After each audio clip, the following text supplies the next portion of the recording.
السلام علیکم دوستو، کیسے ہیں آپ سب؟ میں زبینہ فیاض ایک بار پھر آپ کے ساتھ تو میں شروع کر رہی ہوں تسبیح عشق بائی سلمیٰ خان ایپیسوڈ 10۔ شروع کرنے سے پہلے ہمیشہ کی طرح کہوں گی کہ اگر آپ میرے چینل پر نئے ہیں، اپنے چینل کو سبسکرائب نہیں کیا تو پلیز چینل کو سبسکرائب کر لیں، بیل آئکن کو ضرور دبا دیں، اپنے کانٹیکٹ میں ناول کو شیئر ضرور کریں، یہ رائٹر کا حق ہوتا ہے۔ ساتھ ہی کمنٹ کر کے مجھے ضرور بتائیں کہ آپ کو اس ناول کا کون سا کیریکٹر اچھا لگ رہا ہے اور کون سے کیریکٹر میں سب سے زیادہ غصہ آ رہا ہے، اور یہ ناول آپ کو لگ کیسا رہا ہے، یہ بھی میں ضرور جاننا چاہوں گی۔ تو چلے ہم اور زیادہ وقت نہ ضائع کرتے ہوئے اس ناول کو شروع کرتے ہیں۔ یا اللہ، میرے اس سالے نے تو دماغ ہی خراب کر دیا، پورے 1.5 گھنٹے اس نے روڈوں پر خوار کیا ہے۔ وہ تو شکر ہے اس کو آئس کریم مل گئی، ورنہ یہ ہم سب کو بھی پوری رات باہر ہی رکھتا۔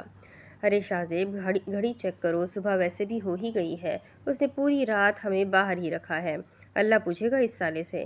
چلو میں تو چلا سونے، کافی تھک گیا ہوں۔ ہاں، اور میں تو یہاں پر ابھی گانا ناچنا شروع کر دوں گا نا، ظاہر سی بات ہے میں بھی سونے ہی جاؤں گا۔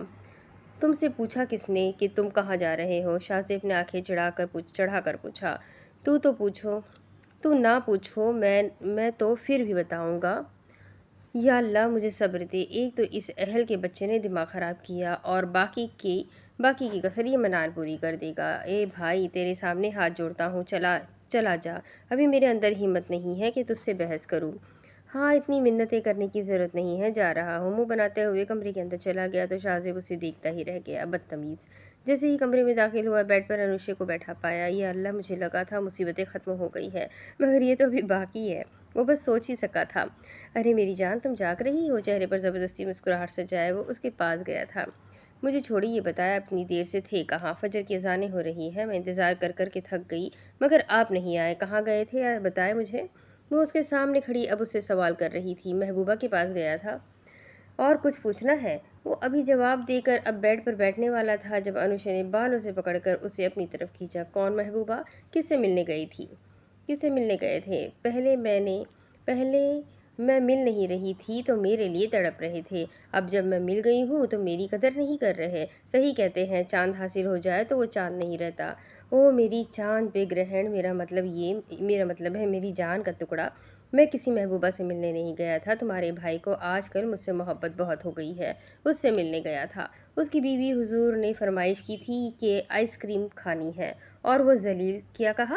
میرا مطلب ہے وہ بیچارہ اکیلا نہیں گیا بلکہ مجھے اور منان کو بھی ساتھ لے گیا، تو بس مشکل سے اسے آئس کریم ملی اور اسے گھر چھوڑ کر آئے ہیں ہم لوگ، اور پھر ٹھیک ہے۔ اوہ پھر ٹھیک ہے، انوشے نے اس کے بال چھوڑے تھے۔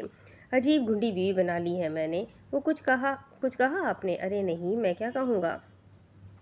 وہ چہرے پر مصنوعی مسکراہٹ سجائے اسے دیکھ رہا تھا۔ انوشے 5 منٹ خاموش رہی، پھر اپنا ہاتھ شاہزیب کی طرف بڑھانے لگی۔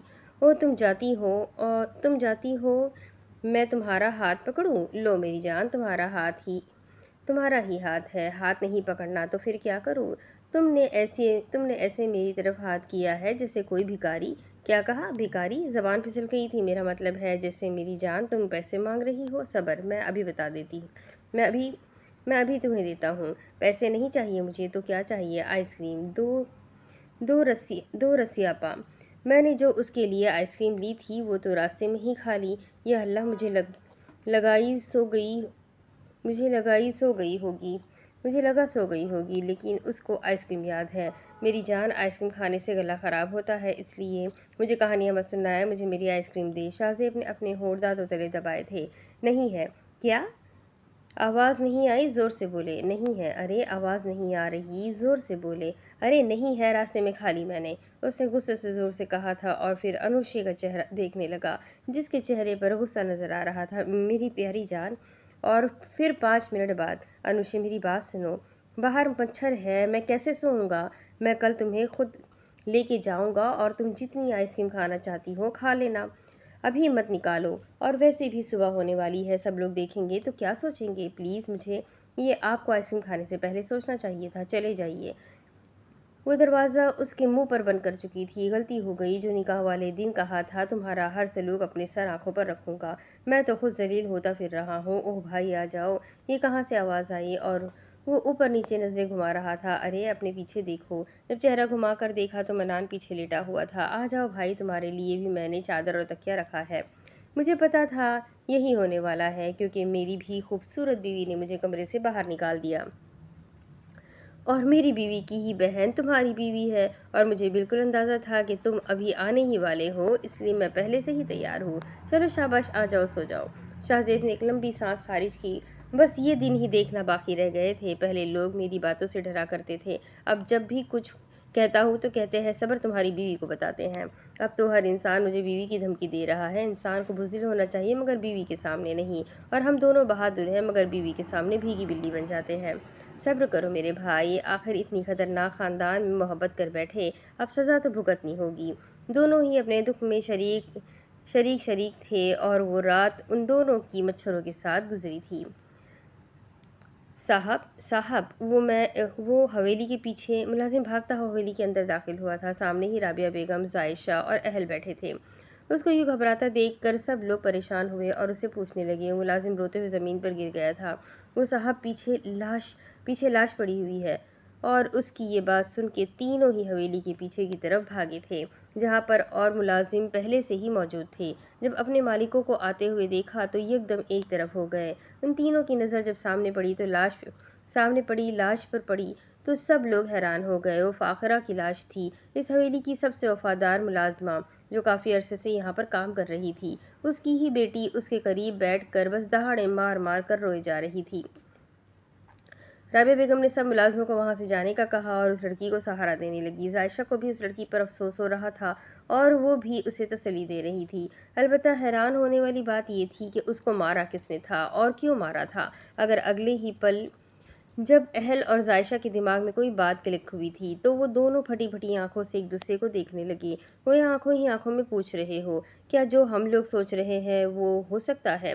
مگر دونوں اس بات پر ابھی یقین نہیں کر سکتے تھے جب تک انہیں کوئی ثبوت نہیں مل جاتا۔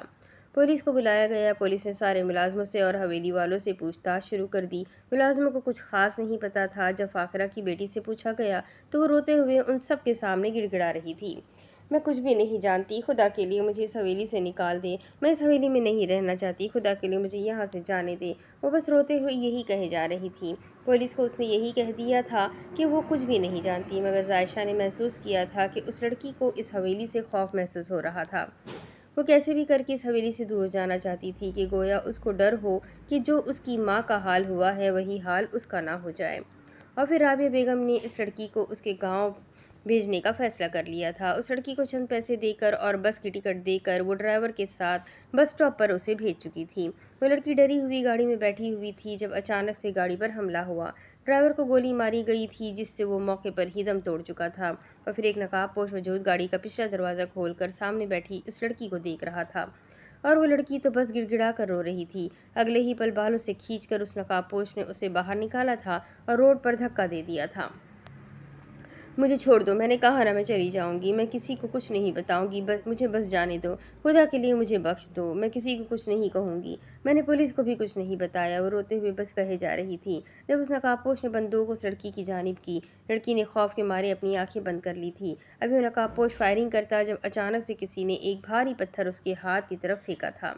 بندوق نیچے گر گئی تھی۔ جب اس نقاب پوش نے گردن موڑ کر سامنے دیکھا تو وہاں پر اہل اور عائشہ دونوں ساتھ کھڑے تھے۔ اہل نے آگے بڑھ کر اس پر حملہ کیا تو وہ خود کو چھڑواتے ہوئے بھاگنے کی کوشش کر رہا تھا۔ عائشہ نے جلدی سے اپنے ہاتھ میں چھری پکڑی اور اس نقاب پوش کے ہاتھ پر مارنے لگی۔ وہ چھری اس کے بازو پر لگی تھی جس سے اب خون نکلنا شروع ہو گیا تھا۔ ایک دم اس نقاب پوش نے زور سے اہل کو دھکا دیا اور وہی جھاڑیوں کے اندر کہیں غائب ہو گیا۔ اس روڈ کے آس پاس صرف جنگل تھا اور وہ اس جنگل میں کہیں غائب ہی ہو گیا تھا۔ عائشہ نے اہل کو سنبھالا۔ میں ٹھیک ہوں عائشہ، وہ عائشہ کو یہ کہہ کر اب اس لڑکی کی طرف متوجہ ہوا تھا۔ جب اس لڑکی کو عائشہ نے خوف میں دیکھا تھا تو اس نے سیدھا اہل کو جا کر بتایا، اہل مجھے لگتا ہے وہ لڑکی کو چھپا رہی ہے، مگر وہ ڈر کے مارے کچھ بتا نہیں رہی، اور اگر اسے حقیقت پتا ہے تو پھر جیسے اس کی ماں کو مار ڈالا تھا ویسے ہی اس کو بھی مارا جائے گا، لیکن وہ تو گاؤں جا رہی ہے۔ اہل نے اسے دیکھ کر کہا تھا، ہاں وہ گاؤں ضرور جا رہی ہے لیکن اسے گاؤں پہنچنے نہیں دیا جائے گا، اس لیے ہمیں اس کی جان بچانی ہوگی۔ ہو سکتا ہے اس لڑکی کے ذریعے ہم اس کی ماں کے قاتل اور باقی گھر والوں کی موت کی وجہ بھی جان سکیں۔ اہل بھی سوچنے والے انداز میں اس بات میں سر ہلا کر اسے اسے ہاں کا اشارہ کر چکا تھا اور ان کے توقع کے مطابق ہی اس لڑکی پر حملہ کیا گیا تھا۔ اگر ظاہشہ اور اہل وقت پر نہ پہنچتے تو وہ ضرور اس کو مار چکا ہوتا۔ وہ لڑکی اسی طریقے سے رو رہی تھی جب ظاہشہ اس کے سامنے گئی اور پھر اس کو چپ کروانے لگی۔ تم جو جانتی ہو ہمیں بتا دو، تمہاری زندگی کی گارنٹی ہم لوگ دیتے ہیں۔ بے شک زندگی اور موت اللہ کے ہاتھ میں ہے، مگر ابھی جس انسان نے تمہیں مارنے کی کوشش کی ہے یہ تمہیں کبھی خروج بھی نہیں دے سکتا۔ اس بات کی گارنٹی ہم لوگ دے سکتے ہیں، تمہاری حفاظت ہماری ذمہ داری ہے اور تم یہاں سے گاؤں نہیں جاؤ گی جب تک اس انسان کا پتہ نہیں چل جاتا، لیکن جب تک تم ہمیں بتا نہیں دیتی کہ وہ کون ہے تب تک ہم اسے نہیں ڈھونڈ سکتے۔ اور کیا تم نہیں چاہتی کہ تمہاری ماں جو بے قصور تھی ساری زندگی حویلی والوں کی خدمت کرتے ہوئے گزار دی، کیونکہ تم ان کی اکلوتی بیٹی ہو، یعنی انہوں نے سب کچھ تمہارے لیے ہی کیا تھا؟ کیا تم اس ماں کو انصاف نہیں دلانا چاہو گی؟ کیا تم اپنی ماں کے قاتل کو نہیں ڈھونڈنا چاہو گی؟ کیا تم چاہتی ہو کہ جس طریقے سے تمہاری ماں کو مار دیا گیا ویسے ہی کسی اور کی جان چلی جائے؟ اگر تم سچ میں اپنی ماں سے محبت کرتی ہو تو سب کچھ سچ بتا دو، ہم تم سے وعدہ کرتے ہیں تمہیں کچھ بھی نہیں ہوگا۔ ظاہشہ خود بھی ایک لڑکی تھی، اس نے بہت آرام سے اس لڑکی کو منا لیا تھا کہ وہ حقیقت بتا دے، اور پھر وہ جیسے جیسے حقیقت بتاتی گئی ویسے ہی ان دونوں کے چہرے فک ہونے لگے۔ دونوں سفید چہروں کے ساتھ ایک دوسرے کو دیکھ رہے تھے۔ کیا تم اس بات کی گواہی دے سکتی ہو؟ ظاہشہ بہت امید سے اس سے پوچھ رہی تھی۔ لڑکی پہلے تو خاموش رہی، مگر پھر اپنی ماں کا چہرہ جب سامنے آیا تو وہ مان گئی۔ اہل نے اپنے وفادار ملازم کو فون ملایا اور اس لڑکی کو حفاظت کے ساتھ رکھنے کا کہہ کر اب ظاہشہ کو لے کر حویلی کی طرف جا چکا تھا۔ وہ دونوں گاڑی میں موجود تھے۔ گاڑی میں مکمل خاموشی تھی، اگر سنائی دے بھی رہا تھا تو صرف دونوں کی سانسیں، اور پھر اس خاموشی کو ظاہشہ کی آواز نے توڑا تھا۔ اہل، اگر ہم نے دیر کی تو پھر ایک اور انسان اپنی زندگی سے ہاتھ دھو بیٹھے گا۔ یہاں تو خون کی ہولی کھیلی جا رہی ہے، کیونکہ اس ملازمہ سے پہلے بھی حویلی کے چند لوگ غائب ہو گئے اور پھر اچانک سے ان لوگوں کی موت کی خبر ملی، مگر اس بات کو معمولی سمجھ کر نظر انداز کیا گیا۔ مگر یہ معمولی نہیں تھا اہل، میں نے کہا تھا نا، مجھے لگ رہا ہے ان سب کے پیچھے اسی کا ہی ہاتھ ہے۔ اہل بھی گاڑی چلاتے ہوئے لال آنکھیں لیے سامنے روڈ کو دیکھ رہا تھا۔ بہت جلد وہ اپنے انجام کو پہنچے گا۔ اس نے ہنستا بستا گھر اجاڑ دیا اور وہ ابھی بھی بس لوگوں کی زندگیاں چھین رہا ہے، لیکن بہت جلد اس کا پردہ سب کے سامنے فاش کر دیں گے ہم۔ ہمیں بس صحیح وقت آنے کا انتظار کرنا ہے، کیونکہ جب تک وہ کوئی غلطی نہیں کر لیتا تب تک ہم کچھ نہیں کر سکتے۔ ظاہشہ نے اہل کی بات سمجھتے ہوئے اس بات میں سر ہلایا۔ رات بہت گہری اور سناٹے والی چودھریوں کی حویلی پر اتری تھی۔ حویلی کے سامنے گاڑی روک کر ظاہشہ حویلی کے اندر داخل ہو گئی تھی۔ اہل نے ظاہشہ کو کہا تھا کہ وہ تھوڑی دیر میں آ جائے گا۔ وہ بھی اس کی بات کو سمجھتے ہوئے اب اندر کی جانب بڑھ گئی تھی جب زحال اسے سامنے صوفے پر بیٹھی ہوئی نظر آئی۔ جیسے ہی ظاہشہ کی نظر زحال پر پڑی، اس کے چہرے پر طنزیہ مسکراہٹ سج گئی۔ لگتا ہے آج تمہارے کمرے کی لائٹ چلی گئی ہے، تبھی تو تم باہر آ کر بیٹھی ہو، ورنہ تو کمرے سے نکلنا ہی تم اپنی توہین سمجھتی ہو۔ وہ ہاتھ باندھ کر میٹھا طنز کر رہی تھی۔ زحال کے چہرے پر زہریلی مسکراہٹ آئی۔ ارے میری پیاری دیورانی جی، آپ کو میری فکر کب سے ہو گئی؟ ویسے آپ کو میری فکر کرنے کی ضرورت ہے تو نہیں، کیونکہ میں کافی ہوں اپنے لیے، اور ویسے بھی اب اس پوری حویلی پر جب میرا ہی راج ہونے والا ہے تو پھر میں اپنی حویلی میں کیوں نہ گھوموں؟ آخر میں اس حویلی کی بڑی بہو جو ہوں اور اس خاندان کے وارث کی ماں بننے والی ہوں، تو پھر میرا مرتبہ زیادہ ہی ہے۔ اس لیے خود کو اور مجھے ایک دوسرے سے ملایا نہ کرو، کیونکہ تم مجھ سے بہت نیچے ہو۔ مجھ تک پہنچنے کے لیے تمہیں بہت محنت کرنی ہوگی، تو تم محنت کرو۔ وہ ہونٹوں کی گولائی والے انداز میں کر کے ظاہشہ کو دیکھ کر بول رہی تھی۔ بلی کے خواب میں چیچڑے۔ ظاہشہ نے چہرے پر طنزیہ مسکراہٹ سجائی اور پھر اس کے قریب ہوئی۔ واقعی میں تم نے بالکل ٹھیک کہا، آخر تم اس حویلی کی ہونے والی بہو ہو، نہ صرف بہو بلکہ اس خاندان کے وارث کی ماں بننے والی ہو۔ تمہارا تو راج ہونا ہی چاہیے۔ وہ اس کے سامنے تالی بجاتے ہوئے اسے دیکھ رہی تھی۔ مگر زحال بی بی، حقیقت اور افسانے میں بہت فرق ہوتا ہے۔ خواب دیکھنا اچھی بات ہے، مگر جاگتی آنکھوں سے خواب دیکھنا خود کو برباد کرنے کی طرح ہے، کیونکہ خواب میں تو انسان کچھ بھی دیکھ سکتا ہے، مگر ہر خواب سچ نہیں ہوتا۔ جیسے کہ تمہارا اس حویلی کی بڑی بہو بننے کا۔ حقیقت اپنی آنکھوں سے دیکھو، اور حقیقت یہ ہے کہ اس گھر کی بڑی بہو عید، یاد ہے نا کون عید؟ وہ واپس آ گئی ہے اور بہت جلد وہ شازم بھائی کی زندگی میں آ جائے گی۔ اللہ اللہ، پھر تمہارا کیا ہوگا؟ اوہ، یاد آیا، پھر تو تم اپنے کمرے کی چیزیں توڑو گی، جاہل عورتوں کی طرح چیخنا چلانا شروع کر دو گی، پوری حویلی کو سر پہ اٹھا لو گی، اور پھر امی کے سامنے اپنے وہی گھسے پٹے الفاظ دوبارہ کہو گی۔ میرے ساتھ ہی ایسا کیوں ہوتا ہے؟ میں نے کسی کا کیا بگاڑا ہے؟ میں تو کچھ کرتی بھی نہیں ہوں۔ پہلے فائق شادی کے دن ہی مر گیا، پھر شازم نے مجھے ٹھکرا دیا، پھر شازیب نے مجھے ٹھکرا دیا، اور پھر جب مجھے شازم ملنے والا تھا تو عید آ گئی، اور پھر مجھے شازم نے ٹھکرا دیا۔ میں کیا ٹھکرانے کے لیے ہی پیدا ہوئی ہوں؟ ہر کوئی مجھے ٹھکراتا رہتا ہے، اب تو مجھے یقین آ گیا ہے کہ میں ٹھکرانے کے لیے ہی پیدا ہوئی ہوں۔ یا اللہ، میں کہاں جاؤں؟ بلا بلا بلا۔ پتہ نہیں کیا کیا کہو گی، ویسے تیاری کر لو، اس گھر کی بڑی بہو آنے والی ہے۔ ویسے میں سوچتی تھی کہ عید دکھنے میں کیسی ہوگی، کیونکہ شازم بھائی اسے ابھی تک نہیں بھولے، آخر وہ کیسی دکھتی ہوگی۔ لیکن پھر مجھے یاد آیا وہ تو صدف پھپھو کی بیٹی ہے، یعنی ان کی طرح ہی حسن کا مجسمہ، اور تم جانتی ہو میں نے عید کو دیکھا، وہ سچ میں حسن کا مجسمہ ہے۔ اور تم نے کیا کہا؟ مجھے تم تک پہنچنے کے لیے کافی کوششیں کرنی پڑے گی۔ نہیں، مجھے تمہاری طرح گرنا نہیں ہے، جتنا تم گر چکی ہو نہ اتنا میں نہیں گر سکتی، نہ مجھے تمہارے جیسا بننا ہے۔ وہ یہ کہہ کر سینے پر ہاتھ باندھ کر اب آگے کی طرف بڑھنے لگی تھی، جب دوبارہ پیچھے آئی، اس کی طرف دیکھا اور پھر کہنا شروع ہوئی، ویسے میں نے تمہارا اور عید کا مقابلہ کیا تھا، تمہیں پتہ ہے نتیجہ کیا نکلا؟ تم دونوں کا کوئی مقابلہ ہی نہیں تھا، آخر وہ کہاں اور تم کہاں؟ تم تو اس کے پیر کے جوتے کے برابر بھی نہیں ہو، اور یہ غلطی میں نے کر دی دونوں کو ملا کر، لیکن اب نہیں کروں گی۔ شب بخیر۔ اب نیند آ رہی ہے، میں جا رہی ہوں سونے کے لیے، اللہ حافظ میری جان۔ وہ اس کو پوری طریقے سے آگ لگا چکی تھی۔ اس کے جاتے ہی ظاہشہ نے سامنے پڑا گلاس زور سے اپنے ہاتھ میں پکڑ لیا تھا۔ اس کا دل چاہ رہا تھا کہ وہ یہ گلاس اٹھا کر ظاہشہ کا سر پھاڑ دے۔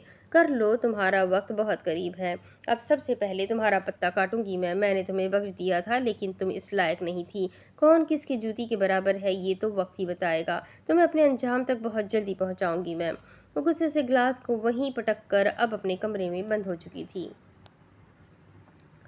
السلام علیکم بھائی، میں نے سارا سامان گاڑی میں رکھ دیا ہے، بس اب چلتے ہیں۔ عالیان پہلے ہی ساری تیاری کر چکا تھا، عید بھی نیچے آ چکی تھی۔ معاویہ مسکراتا ہوا گاڑی میں بیٹھنے ہی لگا تھا جب اس نے نور کو دیکھا جو اسے ہی دیکھ رہا تھا۔ معاویہ سمجھ گیا تھا کہ وہ کچھ کہنا چاہتا ہے۔ عالیان نے جب معاویہ کا اشارہ سمجھا تو وہ عید کو لے کر اب گاڑی کی طرف بڑھ گیا تھا۔ بھائی کچھ ضروری بتانا ہے۔ معاویہ سوالیہ نظروں سے نور کو دیکھ رہا تھا۔ بھائی شفیق نے مال دینے سے منع کر دیا ہے، اس کا یہی کہنا ہے کہ وہ مال نہیں دے گا، اور اگر ہم نے زبردستی کی تو وہ پھر پولیس کو ساری ثبوت ہمارے خلاف دے دے گا۔ نور نے جب معاویہ کو معاملہ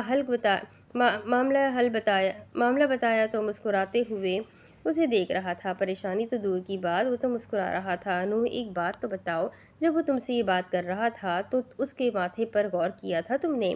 نور نے اس بات میں سر ہلایا۔ تو تمہیں اندازہ ہو گیا ہوگا کہ وہ کتنا اپنی بات پر عمل کرے گا۔ اگلی بار اس کے پیروں پر دھیان دینا اور اس کو بول دو، مجھے میری شادی میں کوئی رکاوٹ نہیں چاہیے۔ اگر آرام سے مال دے دیتا ہے تو ٹھیک ہے، ورنہ دوسرے طریقے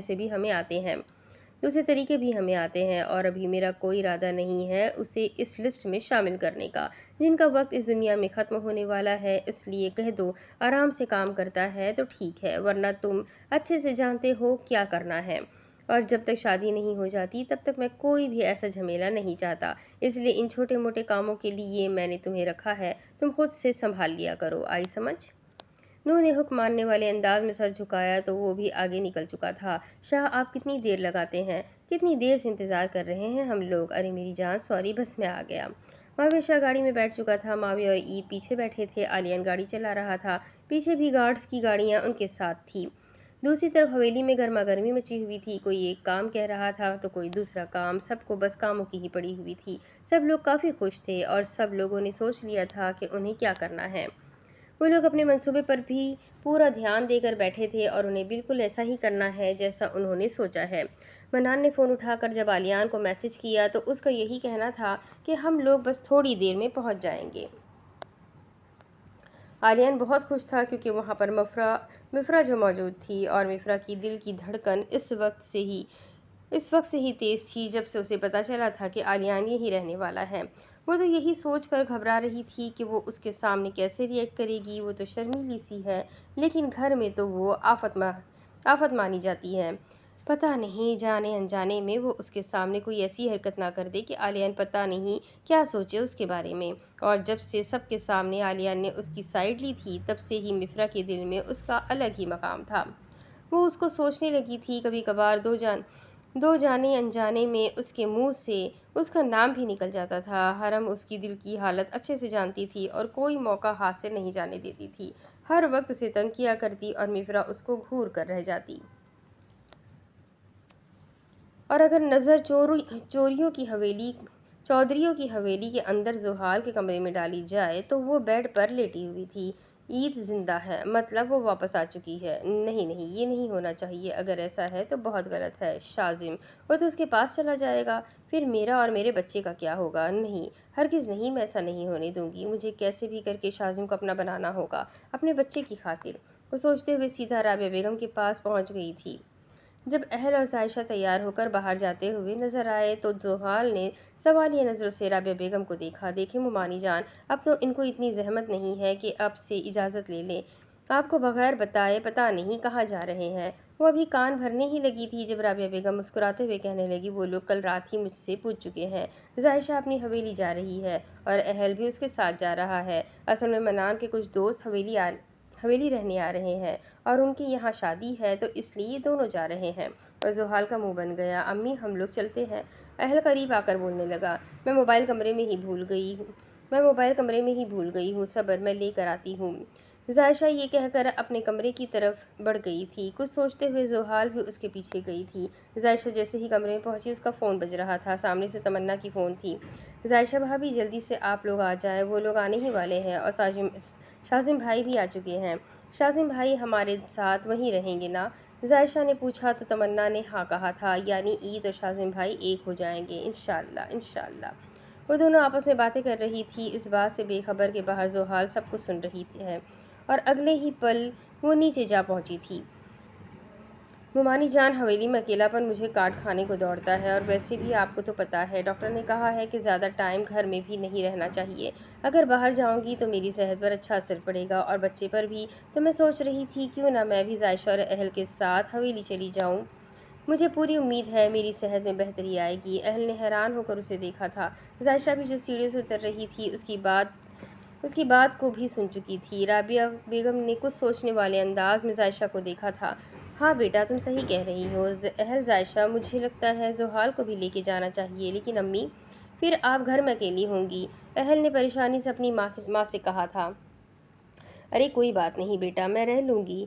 نہیں امی، میں آپ کو یوں اکیلا چھوڑ کے نہیں جا سکتی، آپ بھی ساتھ چلیں۔ ظائشہ نے جاتے ہوئے بھی زحال کے لیے مان گئی تھی، نہ چاہتے ہوئے بھی زحال کے لیے مان گئی تھی، مگر وہ رابعہ بیگم کو بھی حویلی میں اکیلا نہیں چھوڑ سکتی تھی، اس لیے وہ رابعہ بیگم کو منانے لگی۔ پہلے تو انہوں نے انکار کر دیا، مگر کچھ سوچتے ہوئے انہوں نے اس بات میں سر ہلایا۔ زحال کے چہرے پر فاتحانہ مسکراہٹ تھی، تو ظائشہ خونکار نظروں سے زحال کو دیکھ رہی تھی۔ کھیل تم نے شروع کیا ہے، ختم ہم لوگ کریں گے، ظائشہ نے دل میں سوچا تھا، اور پھر وہ چاروں خانزادہ حویلی کے لیے نکل چکے تھے۔ سب لوگ عید والوں کا انتظار کر رہے تھے۔ جب ان کو حویلی کے باہر گاڑیاں رکنے کا شور سنائی دیا تو یکدم سب لوگ باہر کی طرف گئے تھے۔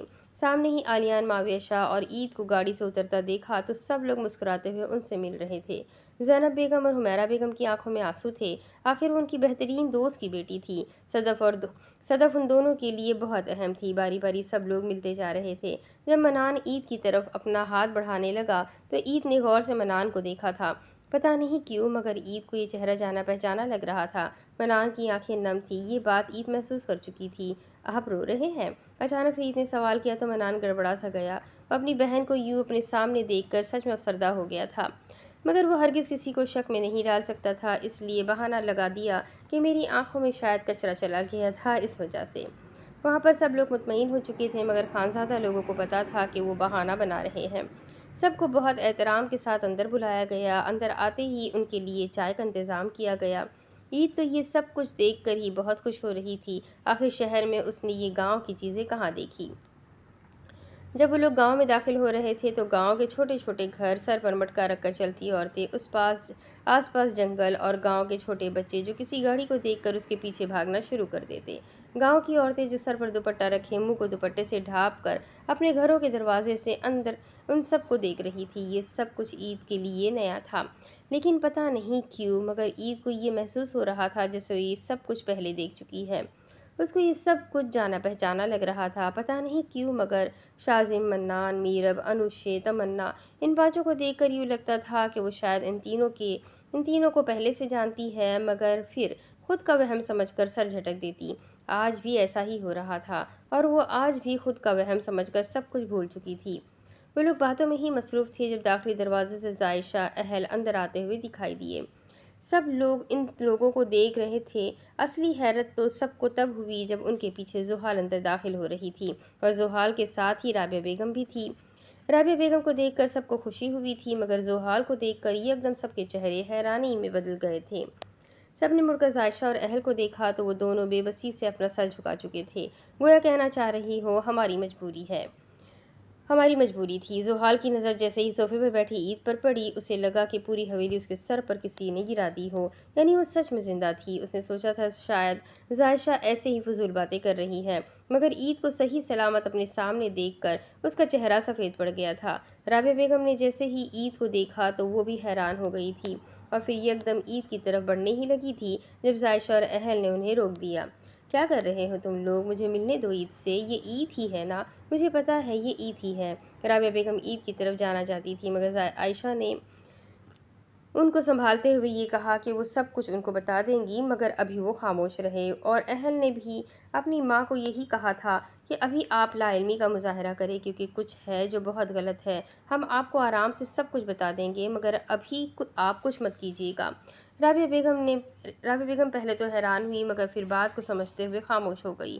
زحال بھی ان لوگوں کی باتیں سن چکی تھی، یعنی کچھ ایسا تھا جو غلط تھا، مگر زحال سمجھ نہیں پا رہی تھی کہ ایسا کیا ہے۔ اور پھر جب اس کی نظر عید کے ہی سامنے بیٹھے شاذم پر پڑی تو اس کی آنکھوں میں خون اتر آیا، کیونکہ وہ محبت بھری نظروں سے عید کو ہی دیکھ رہا تھا۔ وہ یہ نظریں پہچان سکتی تھی اور اس نے کوئی وقت ضائع نہیں کیا اور جا کر شاذم کے برابر میں بیٹھ گئی اور زبردستی شاذم کا ہاتھ اپنے ہاتھ میں لے چکی تھی۔ شاذم خود حیران ہو کر اسے دیکھ رہا تھا، باقی سب لوگوں کا بھی وہی حال تھا۔ زحال نے جب سب کی نظریں خود پر محسوس کی تو وہ سب پر ایک تنقیدی نظر ڈال کر لاپرواہی سے کہنے لگی، اب سب لوگ اتنا حیران ہو کر مجھے کیوں دیکھ رہے ہیں؟ آخر شاذم میرے ہیں، میرا پورا حق ہے ان پر، اور ویسے بھی مجھے میرا حق لینا اچھے سے آتا ہے۔ وہ اتنا نارمل انداز میں کہہ رہی تھی گویا اسے فرق ہی نہیں پڑتا۔ معاویہ، عید، عالیہ ناسمجھی سے یہ سب کچھ دیکھ رہے تھے، اور میں تو بھول گئی تھی، آپ لوگوں کو تو کچھ پتہ ہی نہیں ہوگا۔ میں اپنا تعارف کروا دیتی ہوں، میرا نام زحال ہے اور میں شاذم کی منگیتر ہوں۔ یہاں پر میری اور شاذم کی شادی ہونے والی ہے۔ اس نے مسکراتے ہوئے سب کو بتایا تھا، مگر جب عید نے شاذم کو دیکھا تو اس کے چہرے پر ناگواری تھی۔ شاذم نے ایک جھٹکے سے اپنا ہاتھ اس کے ہاتھ سے چھڑوایا تھا۔ شاذم کو زحال سے الجھن محسوس ہو رہی تھی اور وہ تھوڑا فاصلے پر جا کر بیٹھ گیا تھا۔ یہ بات وہاں پر سب نے محسوس کی تھی۔ عید کو پتہ نہیں کیوں، مگر زحال کا یوں شاذم کا ہاتھ پکڑ کر اس کے برابر میں بیٹھنا اس سے برا لگ رہا تھا۔ حالانکہ وہ اچھے سے جانتی تھی کہ معاویہ اس سے محبت کرتا ہے اور وہ بھی اس سے محبت کرتی ہے اور بہت جلد دونوں کی شادی ہو جائے گی، مگر یوں سامنے ان دونوں کو دیکھ کر اسے اندر سے برا لگ رہا تھا۔ وجہ وہ خود بھی نہیں جانتی تھی۔ بات کو تبدیل کرتے ہوئے زحال نے عید کی طرف دیکھا، ماشاءاللہ آپ دونوں ساتھ میں بہت اچھے لگتے ہیں، جیسے ہم دونوں ساتھ میں اچھے لگتے ہیں۔ بس اللہ آپ دونوں کی جوڑی کو کسی کی نظر نہ لگائے، مگر ہم دونوں کی جوڑی کو بھی برے لوگوں کی نظروں سے محفوظ رکھے، زحال نے شاذم کی طرف دیکھ کر کہا تھا۔ بظاہر سب لوگ مسکرا رہے تھے، مگر دل سے کسی نے بھی آمین نہیں کہا تھا۔ مزید ان لوگوں نے آپس میں باتیں کی اور پھر خانزادہ ایوب نے ان سب کو کمرے میں جانے کا کہہ دیا۔